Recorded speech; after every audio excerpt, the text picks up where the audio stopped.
Le Pacs est radicalement différent du mariage parce qu'il n'est pas question, ni aujourd'hui ni demain, que deux personnes physiques, quel que soit leur sexe, puissent en effet se marier, du même sexe puissent se marier, comme l'a dit la Commission européenne des droits de l'homme de Strasbourg, je cite, « Ce serait une dénaturation du mariage et de sa fin sociale que des personnes dont la catégorie sexuelle emporte par elle-même la constatation d'une inaptitude physique à procréer puissent se marier. » Je soutiens, comme de nombreux psychanalystes et psychiatres, qu'un enfant a besoin pour sa structuration psychique, sociale et relationnelle d'avoir face à lui, pendant sa croissance, un modèle de l'altérité sexuelle, un référent homme et un référent femme.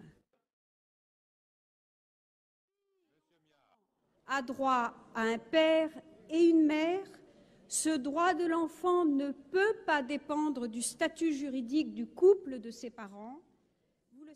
Enfin, certains ajoutent encore une menace. Le pacte ne serait qu'une première étape vers le droit à la filiation pour les couples homosexuels.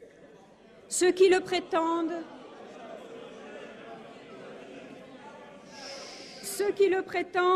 sont libres d'exprimer leur opinion personnelle, ils n'engagent qu'eux-mêmes. Le gouvernement a voulu, je l'ai dit, et c'est un choix réfléchi et déterminé, que le pacte ne concerne pas la famille. Comment alors pourrait-il avoir un effet sur la filiation? Sur ce sujet, je veux être parfaitement claire. Je n'ignore pas les procès d'intention non plus sur un éventuel après de cette proposition de loi qui préparerait des évolutions plus fondamentales de notre droit. Ce texte, a-t-on pu lire ici ou là, serait une valise à double fond.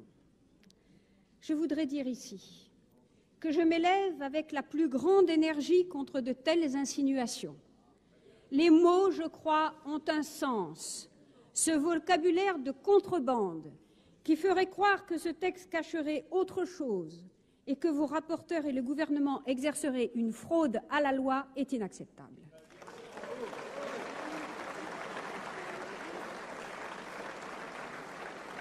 Bien au contraire, le débat que nous allons avoir doit être conduit en toute clarté et je souhaite que les mises au point que je viens de faire y contribuent. Ce qui est en discussion aujourd'hui, c'est un texte de 12 articles qui permettra d'offrir des droits nouveaux à deux personnes ayant fait un choix de vie commune, pas plus, pas moins. Je vous demande de vous prononcer sur ce texte réel et non sur je ne sais quelle évolution ou sur je ne sais quel hypothétique projet virtuel. Je laisse ces conjectures à ceux qui se complaisent dans les fantasmes.